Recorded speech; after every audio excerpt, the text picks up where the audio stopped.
Assalamualaikum warahmatullahi wabarakatuh.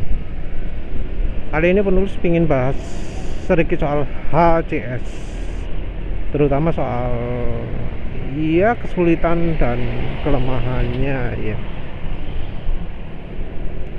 Jadi HCS itu adalah hydrogen cracked system, yang artinya adalah sistem yang memecah hidrogen. Ya sebenarnya sih kasarannya sistem ini membuat bensin itu jadi uap. Jadi bensin dilewatkan ke pipa tembaga, pipa tembaganya ditempelkan ke knalpot, sehingga ketika bensin lewat di situ jadi uap.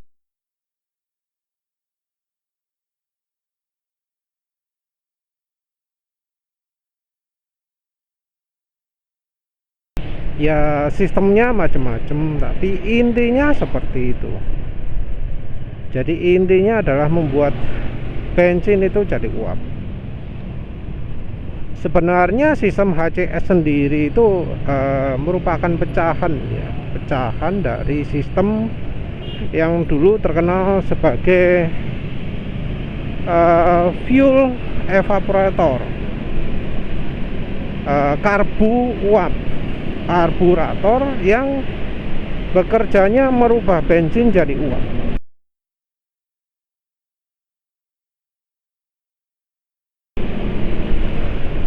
Jadi normalnya bensin itu masuk ke ruang bakar itu disemburkan dulu kan.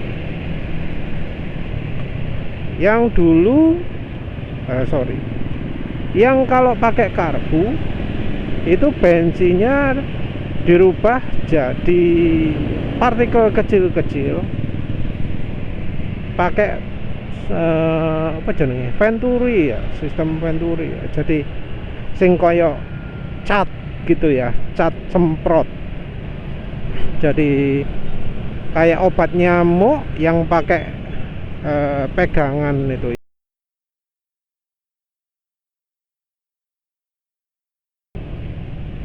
Prinsipnya karbu seperti itu. Begitu ada sistem injeksi, digantikan oleh injektor.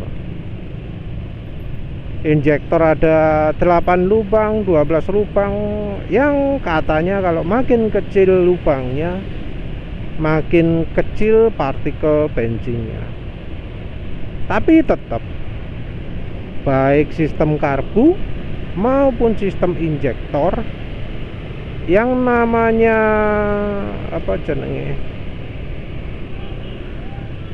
keluaran bahan bakar nggak bisa betul-betul sangat kecil, mesti ono modelnya partikel. Mungkin ada yang betul-betul kecil, tapi mesti ono sing besar-besarnya itu, butiran-butiran besarnya itu.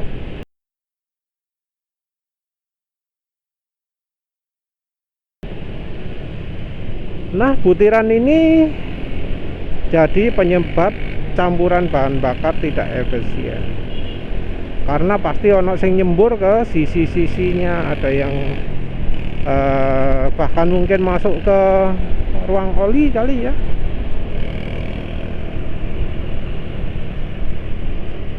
Yang jelas kena valve-nya. Makanya katanya ya, yang sistem direct injection itu 30% lebih efisien, karena memang kalau dari throttle body masih banyak semprotan yang enggak ideal. Kalau sudah masuk ruang bakar bisa lebih ideal. Kenapa? Karena kalau sudah masuk ruang bakar jadi jadi kena panas. Kalau kena panas jadi uap.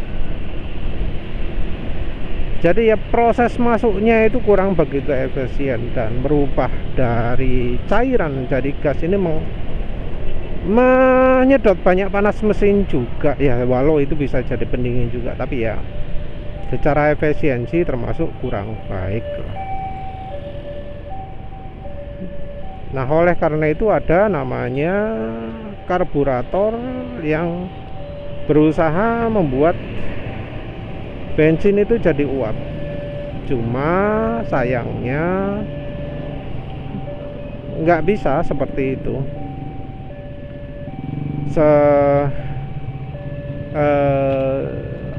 Karena pengembangan zaman, bensin itu jadi ada yang aditif macam-macam. Salah satunya adalah aditif anti uap yang kalau di alat seperti itu bikin mampet ya, karena anti uapnya itu menghalangi bensin jadi uap, nggak bisa 100% habis gitu ya.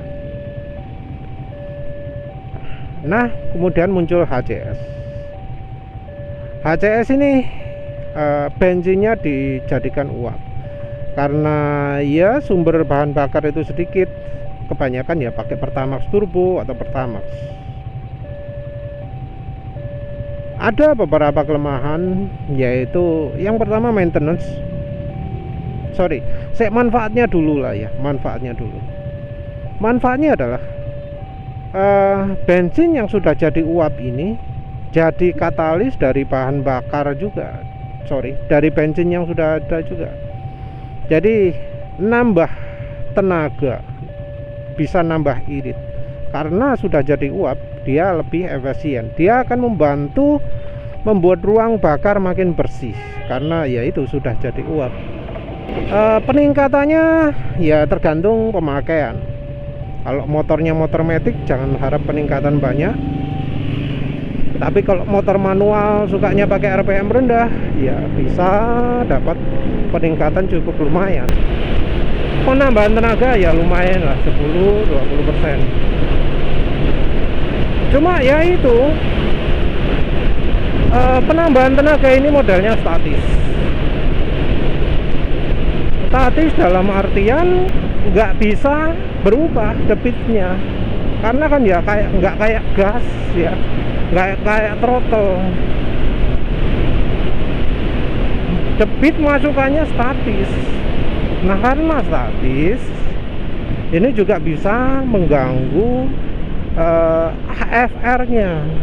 Jadi membuat AFR-nya yang basah kering,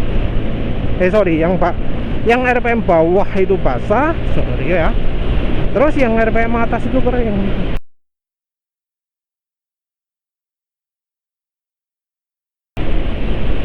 Kelemahannya itu karena debitnya itu selalu tetap. Sayangnya ya kalau ingin dibuat dinamik juga susah. Karena ya dinamiknya gas kan beda lagi kan ya. Dinamiknya gas kan ya kayak gitu sudah. Nah, satu karena pasokan gasnya itu statis, kelemahannya. Yang nomor dua adalah karena yaitu bensin kita kurang baik. Bagus-bagusnya bensin ya, bensin Shell Super, V-Power, PP92 macam-macam, tetap ada zat ya yang membuat bahan bakar itu sulit menguap. Nah, ini zat yang sulit menguap ini, yang tersisa ini akan membuat bahan bakar jadi membentuk kerak, jadi membentuk gel di dalam sistem pemanasnya itu. Jadi oleh karena itu ada yang nggak pakai bensin, tapi misalnya pakai etanol, pakai alkohol, pakai spiritus.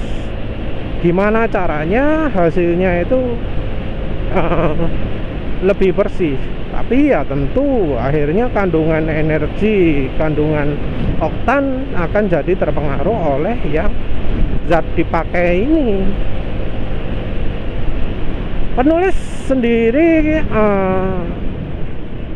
kalau misalnya ngerti cara pasangnya, cara lepasnya, mau ribet-ribet pasang ya silahkan. Tapi maintenance-nya ini yang jadi problem utama. Kalau sudah kotor gimana, kalau sudah buntu gimana, itu yang harus diperhatikan. Kalau bisa no problem, cuma kayaknya sistem ini lebih cocok untuk yang karbu. Kalau injeksi ya bisa, tapi masalah utama dari motor injeksi itu seringnya adalah AFR yang terlalu kaya dan menggunakan apa jenenge HCS ini. Jadi masalahnya motor injeksi itu AFR terlalu kaya karena sensor oksigennya sering sudah rusak atau bermasalah lah. Kalau motor terlalu boros, AFR-nya kan kaya. Kalau dikasih HCS, bukannya malah irit. Karena apa? Karena HCS itu nambah bahan bakar. Nggak bisa membantu membuat motor yang setelan AFR-nya boros jadi irit. Dia itu hanya bisa membantu kalau misalnya pasokan bahan bakarnya kurang, semprotannya kurang. Kalau sudah berlebih nggak bisa. Nanti kalau apa misalnya dipasang ya malah bisa merebet atau macam-macam kayak gitu. Jadi cocoknya untuk motor karbu yang sudah disetel biar bisa pas dengan pasokan konstan dari HCS. Tapi silakanlah dicoba. Kalau penulis sendiri lebih pilih modifikasi yang langsung merubah bahan bakarnya. HHO pun ya penulis merasa mirip-mirip ya. Walau kalau untuk mobil beda lagi. HCS kalau untuk mobil ya banyak membantu juga ya. Cuma kalau untuk mobil ya perlu lebih hati-hati karena itu bahan bakar. Dan mesinnya mobil itu panas. Jadi harus lebih hati-hati. Baik dari pasokan bahan bakarnya ataupun dari selang macam-macam gitulah ya. Ada sih yang sudah pro ya pakai ACS dapat hasil positif, ada lah. Entah kalau dibanding dengan metode pakai magnet sama magnet kapasitor berapa hasilnya, perbandingannya penulis nggak tahu, tapi ya mestinya cukup baik juga lah ya. Tapi ya wes itu harus hati-hati. Ya wes lah itu aja. Penulis sendiri kalau untuk HCS males ya, karena ya ribet. Nanti pasti jadi ya nggak rapi lah motor, jadi banyak yang apa kabel berjuluran kemana-mana ya kalau pakai HCS. Apalagi ini motor matic knalpotnya ono nang sebelah kanan, sedikit lagi tempatnya. Ya wis lah itu aja. Ya silakan lah kalau ingin sharing hasilnya berapa.